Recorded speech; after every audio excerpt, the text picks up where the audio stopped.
Here we go! BottleNed in the big shitty. Once again, the turd capital of the United States, San FranShitsCo. So I walked into a construction site yesterday and I got permission to excavate a privy from the 1860s. And I've located it. We're going there today to dig it.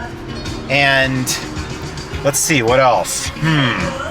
It's a place where they're going to be trenching and removing the soil, so I'm going to be saving whatever's in there before they have a chance to plow through it, because that's my civic duty. Maybe I'll even clean up some turds while I'm at it. Psych.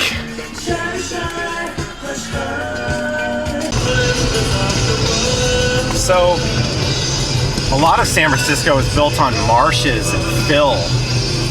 Like most of what we're driving over right now was a prehistoric marsh, and they just built buildings over it and filled it in and made a city. It's actually one of the worst places for a city ever. It's all marshes and sloughs and a bay and hills, rocky hills, stupid crap like that. So the soil sucks everywhere, but actually not everywhere, because where we're going is like kind of this little moderate clay slope of something called Rincon Hill. So these houses were a little bit wealthier because they were built on better ground, and also a little bit older because it was one of the first places to get built in South of Market, this area. So yeah, this is close to South Park, which was the fashionable neighborhood of the day.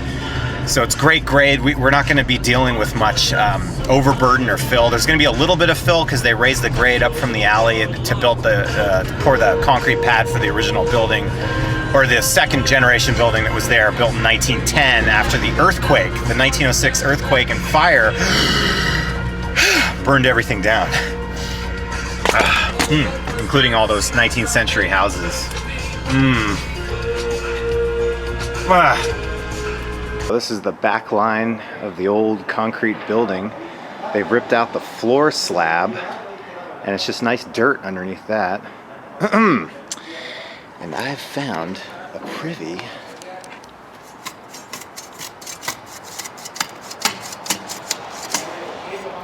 Outside of it, it's just hard. This hard pan, it bottoms out right here. That's the bottom. And here,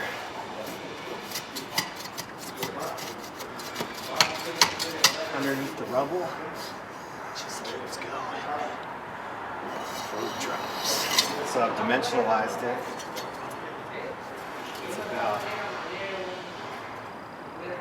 It's like a 4x5, 4x4, right here.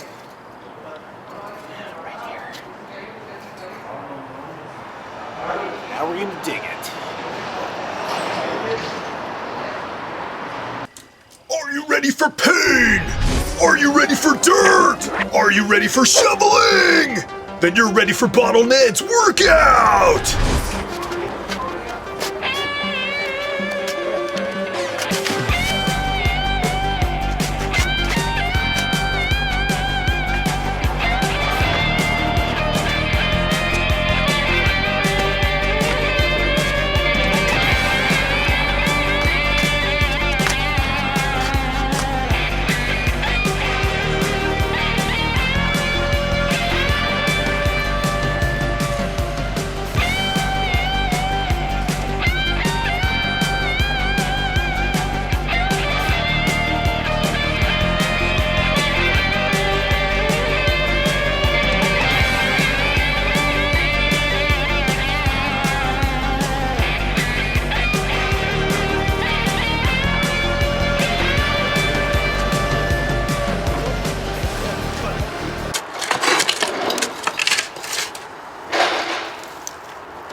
Earthquake, I told you.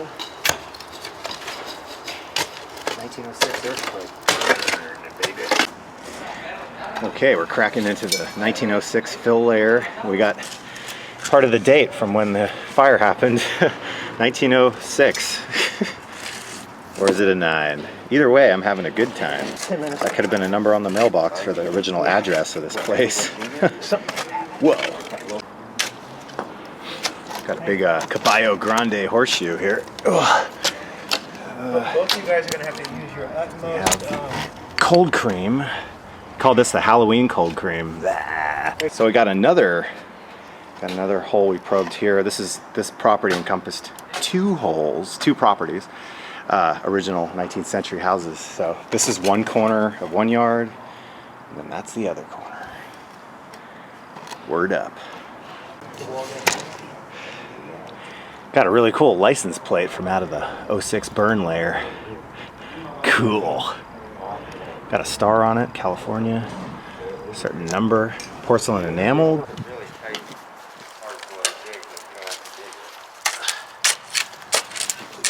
That one, because there's so much rubble, I just got one lucky. Oh shit, man. That might be Tiffany. That might be a Tiffany piece. Broken. But I would make sure, like I said, before he does the same thing, it opens up this giant thing.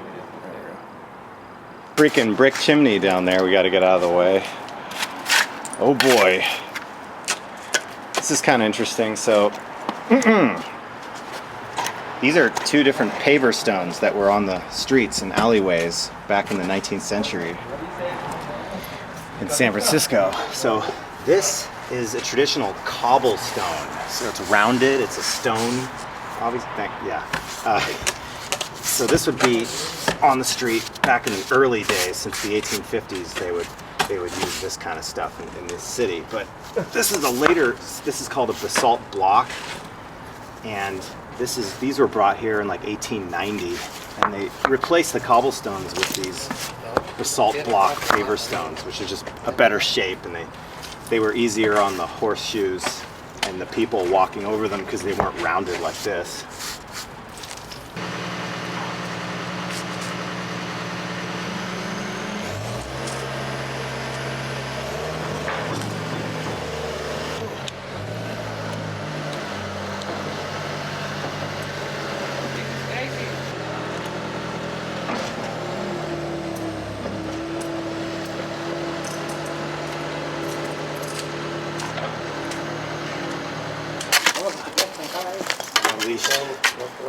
I've opened the dam now.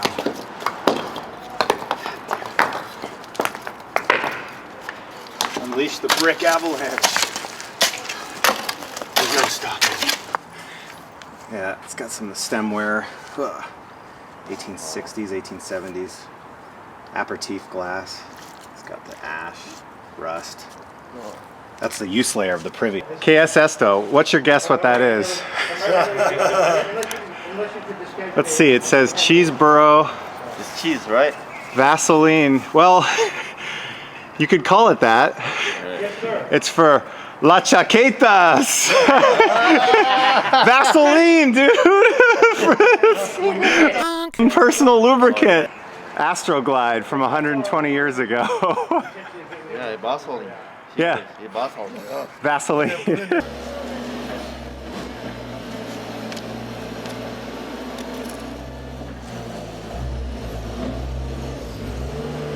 First blood.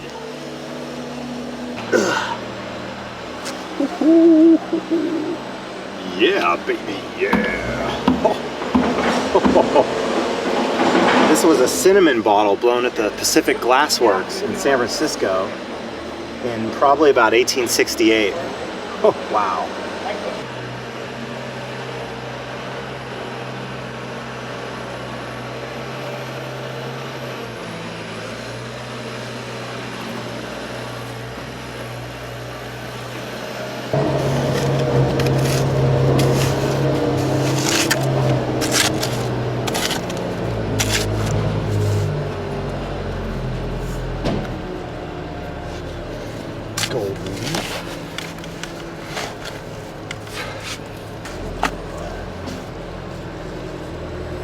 Oh, too bad.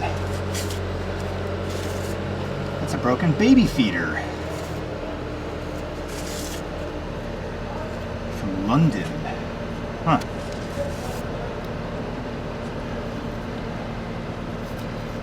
Baby feeder.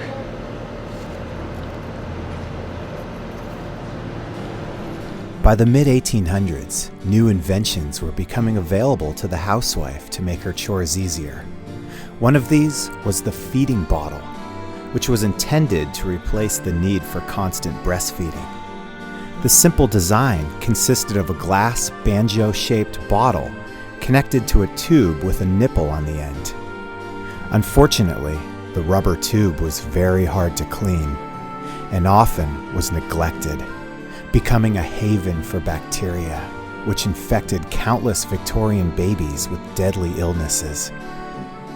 Infant mortality rates rose due to the use of what were eventually called murder bottles. Sad. Well, we're done with this honky. Wasn't much in it. It was what we call a dipper, man. A dipper. A big dipper. Fucking enormous. There's a wall right there. You can see the overdig behind the wooden walls that they dug here in about 1860, 1865. Got all the loose soil up here. It's slowly caving in. Actually, maybe we can get it to cave. That'd be kind of funny.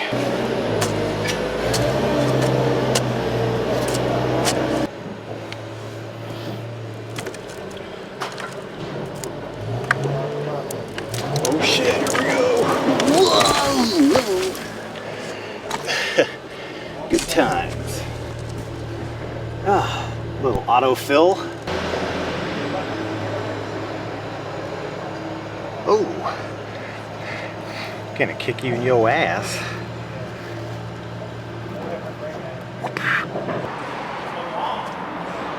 Ooh. I just created that pile. I created a pile. Whew. I had to move all the rubble out of the way, out of the top of this hole. Then they're gonna trench it, and then we're gonna dig the bottom after they trench it.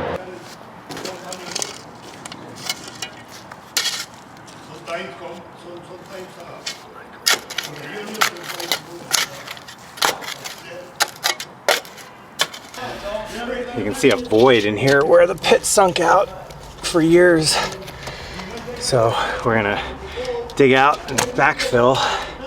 But that was hollow. That's been hollow for 100 years.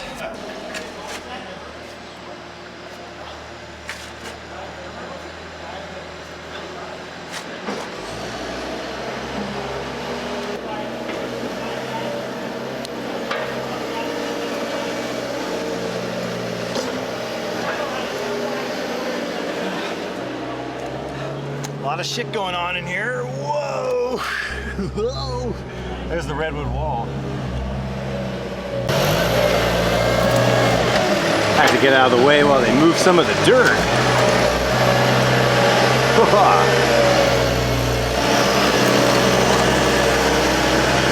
They're doing all our work for us.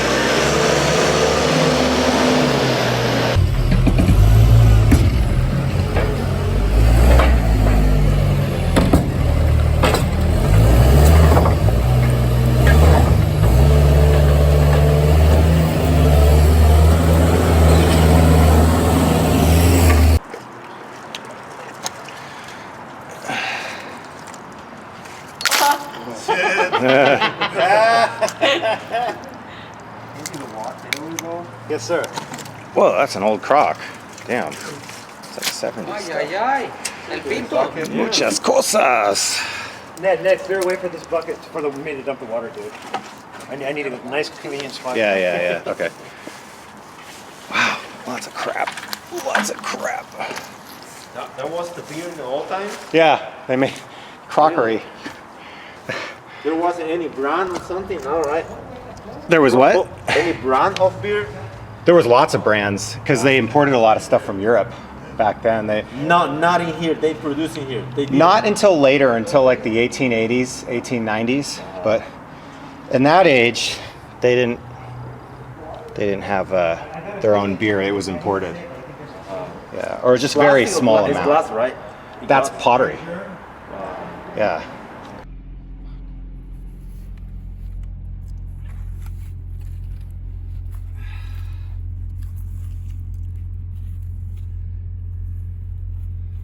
Hutch. That's a Belfast ginger ale, soda water and ginger ale company, San FranShitsCo. San FranShitsCo. What was that other one? What was that broken one over there? Pelos, mira. Verga, puto pelado, men. Oh, the crier. No mames. A phoenix with the shoulder busted out. No mames, Pierce. You know what? ¿Cómo dice? Ah, la pegamos, eh? Oh, shampoo. No, ¿cuál champú? This is shampoo por la pelecitas de cerca de la verga. La verga. Right here.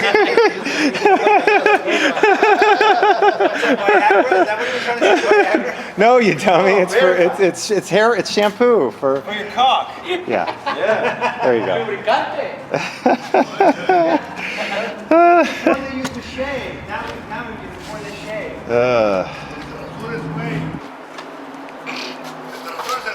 No tengo pelos, déjame los rasuré.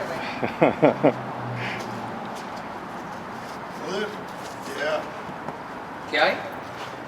Paso. Me llama que sí la pegaron, güey. Mira. Hay sí muchas cosas, güey. Es una puta botella, güey.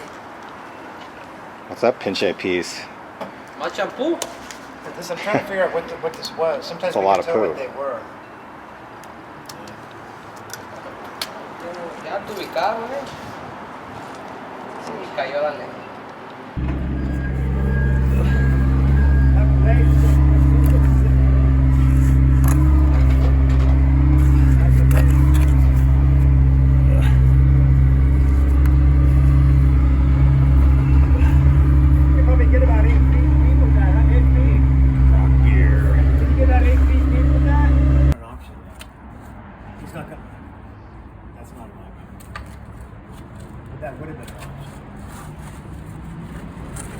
Got to dig it quick before the guy has to leave.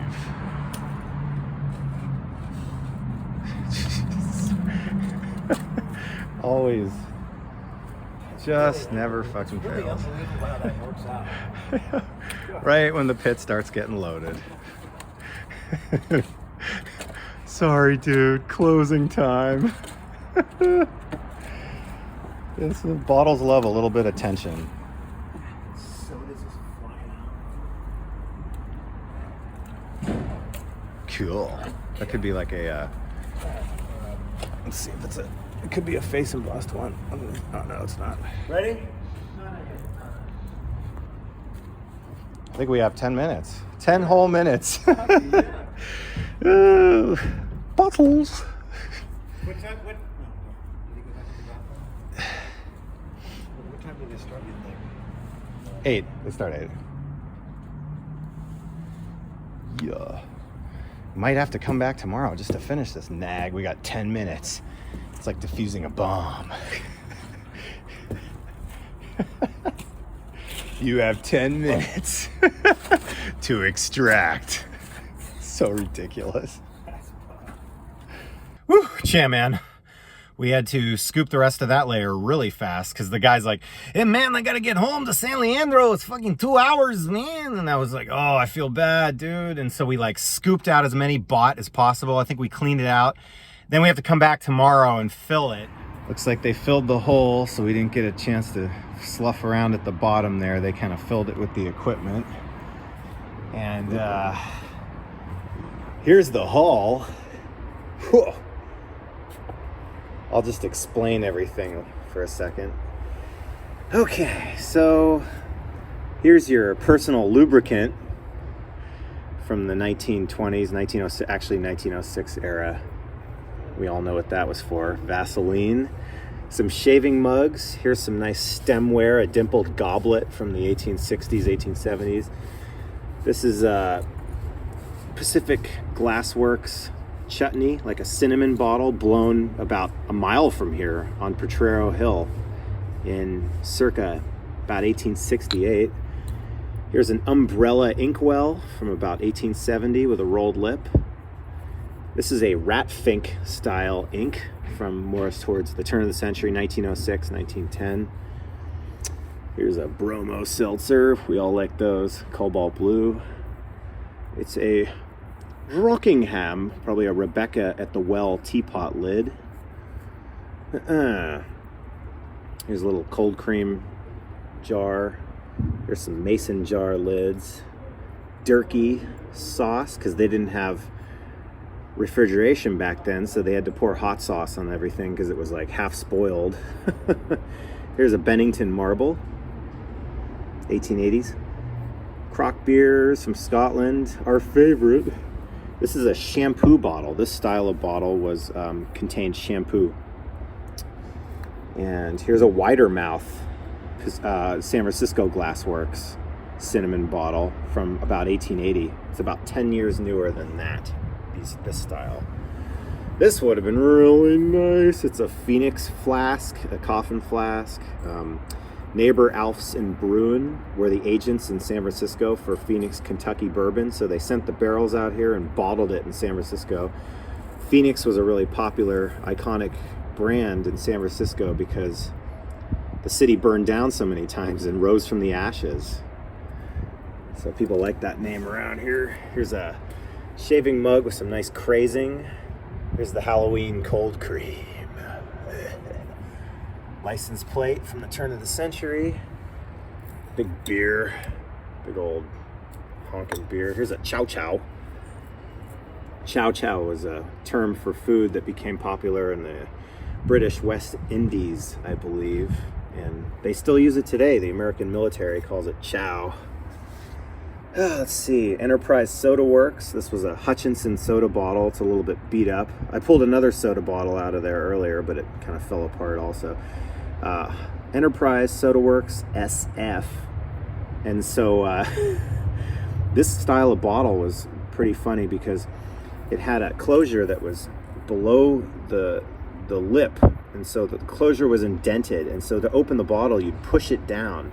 But the problem was it was a flawed design because when these things were sitting on the shelves in the stores and the warehouses, rats would walk over the top, and they would take poops into the and the little rat droppings would catch inside that lip and the indentation, and when the person would push the lip down into the top down into the bottle to open it, it would make a pop sound, which was the origin of the term soda pop, but also it would push the rat droppings into the bottle and people would ingest them and get really sick.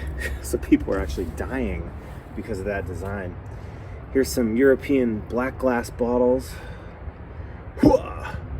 Nice shapes on those 1870s two-tone Crocs. And there you have it. See you on the next one.